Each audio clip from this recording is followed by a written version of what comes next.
Lee is telling Sam the worst diet advice ever. You go get a liter of ice cream, you sit it out till it gets a bit soft, put two scoops of protein in it, stir it all in, and you just eat it because ice cream never fills you up. You have to wonder, how smart is this? Do you really need to start forcing down ice cream in order to build muscle?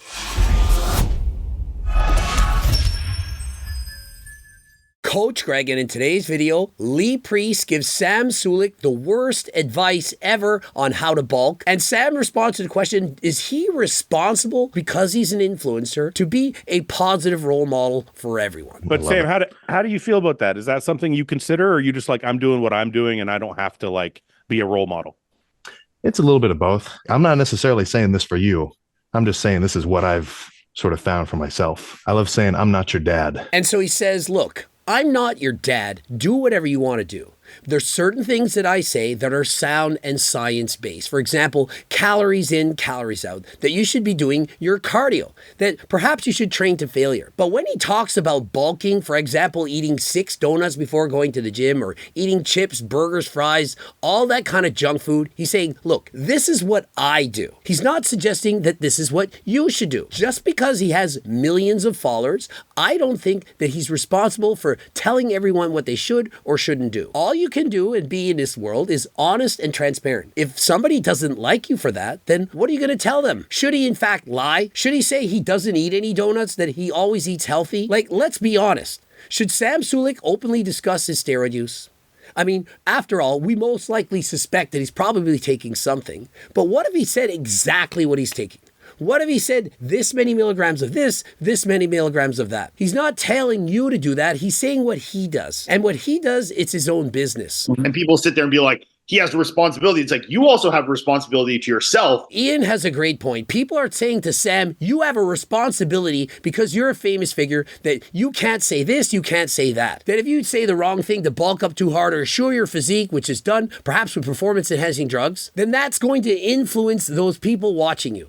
Well, the people watching Sam, they have a responsibility to not be freaking morons, to not just do and copy what other people do. Does that even make sense? Just because you watch somebody that you like do something doesn't mean you need to copy them. And in fact, if you do, you're a freaking idiot. Why would you do that? Oh, famous influencers, they need to be perfect. They need to be role models. Why is that? Why do famous people have more responsibility than everyone else? You are ultimately in control what you do or do not do to your own body. To put blame on people who are famous and say, you can't do this, you can't do that, you can't speak your mind, why was that fair? You're into a new bulk, but you're having trouble eating. Do you want to talk to us about why? And so now let's really get into it. Sam is now on a crazy bulk yet again, and he's having a hard time with it. Now remember, he was eating about 2,500 calories a day. He was on a diet, on a cut, and now he's eating 5,000 calories a day. And obviously the first couple weeks is very easy. When you're dieted down, depleted, have low glycogen stores,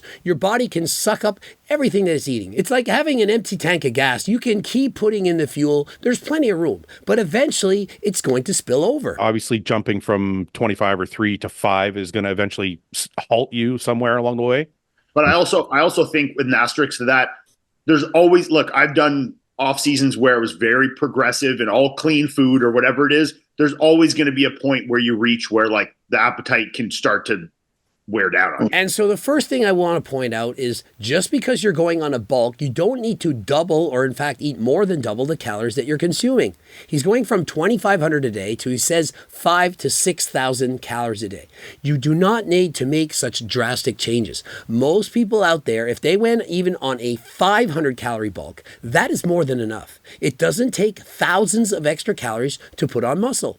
I think for the most part, young people, they've all tried this at some point. They think the reason they're not putting on muscle is because they're not eating enough. Social media, Rich Piana and so on, they've always said, eat big to get big. And so when you're a teenager, somebody young, and you're doing it natural, you expect to be able to put on this muscle. What you don't know is most people, when they're doing these bulks, are on steroids. And so the massive amounts of muscle they're putting on, it's not from the bulking, but rather the steroids. Once you realize that, and realize that you can only build up so much muscle so quickly, you then understand that you don't need to force in so many calories. And so rather than going on a 5,000 calorie bulk, he could have started with 4,000, perhaps 4,500. Because what he says is after a few weeks, he's then not as hungry. day. It's harder to get into calories. That's why you do it slower. Start with 4,000 calories, enough food that you're gaining weight, but not so much food that eventually you're going to be too full to eat. I think the first thing you do when your appetite starts to go is you go, okay, what are the most satiating foods that I'm eating? And so eventually what they state is you're going to come to a point where you no longer can put down as much food as you could.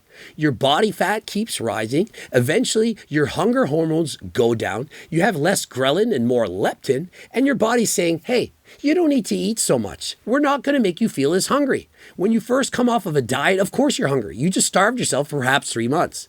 But eventually your body fat goes up to homeostasis. There's a point where everyone's body fat is somewhere in the comfy zone. Perhaps it's 15 to 20%. Perhaps it's 12 to 15%. It's different for everyone. But once you get to that upper limit, you're not going to be as hungry. And so what Fouad says is to cut out as much of the satiating foods as possible. But if you're trying to do the exact opposite, you don't care about your body fat, you're just trying to put on 30 pounds as quickly as possible, you need to do the opposite. You need to stop eating satiating foods. And so things like fruit and vegetables, foods with lots of fiber, foods that make you full, you need to eat much less of those and more calorie dense foods, things like nuts and peanut butter and so on. Right. Well, then you do what I do. You go get a litre of ice cream, you sit it out till it gets a bit soft, put 2 scoops of protein in it, stir it all in, and you just eat it, because ice cream never fills you up. You're getting a couple of thousand calories and it's easy to put down. And so Lee Priest says, well, just get a liter of ice cream and start eating it. If it melts down, then just stir it up with some protein and drink it in. You have to wonder, how smart is this? Do you really need to start forcing down ice cream in order to build muscle? Is it really imperative to get 5,000 or 6,000 calories a day in order to build muscle?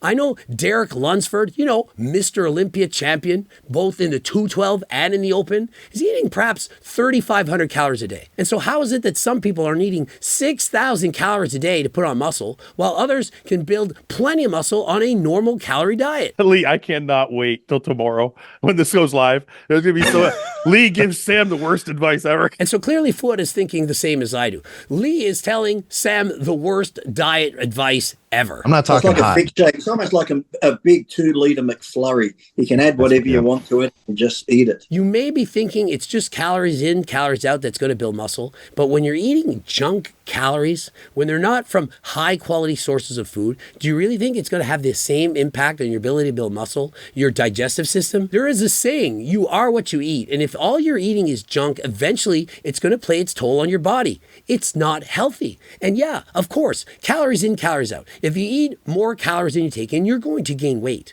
But is it worth it? Is it worth forcing down ice cream, potato chips, McFlurries in order to build muscle? Don't eat rice at all. Don't eat rice at all. Just get a bucket of KFC, biscuits and honey. And I mean, literally what they're discussing is try to eat the most high glycemic carbs, things that absorb very quickly, and just keep eating it every 2 hours. For example, just eat sugar. Just eat dextrose, maltodextrin.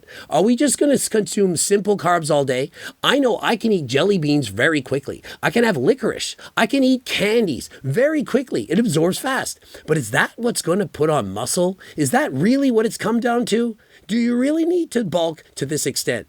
Now, I can tell you perhaps 1% of the population, they need to do this. They simply have no appetites. They can't get anything down. And unless they're eating chips and ice cream, that's the only way they can get significant calories to put on muscle. But the vast majority of you, almost every one of you watching this video, you don't need to resort to just eating junk food in order to put on muscle. And let me start off by saying, if you're above 20% body fat, you've already bulked. If you don't have any abs at all, you've already gone on a bulk. You might not think you're bulking. You might even think you're dieting, but you're not lean. And so why are you bulking if you're already fat? If you're already fat, you don't need to keep bulking. Lee Priest in his off season, when he was heaviest, close to 300 pounds, he's about 5'4". It's too heavy. It's not healthy. It's not beneficial. And so once you clear 20% body fat, going to 25, going to 30 to 40, it's not helping you to build muscle. Now remember, we're not talking about strongman. Perhaps in strongman, you have to add more size moves more weight. But if you're a bodybuilder chasing aesthetics,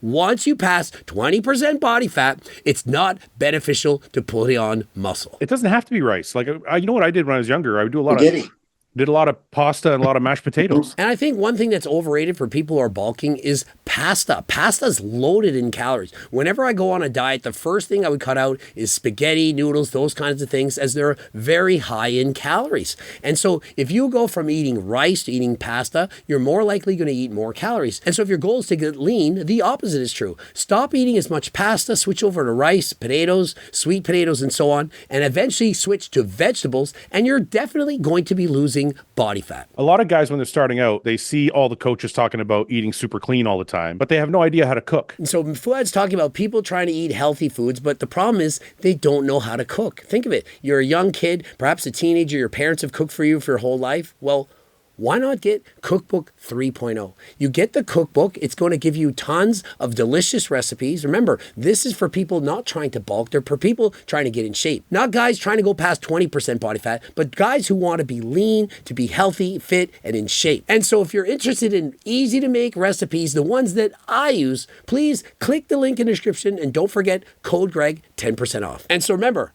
the book, it's forever.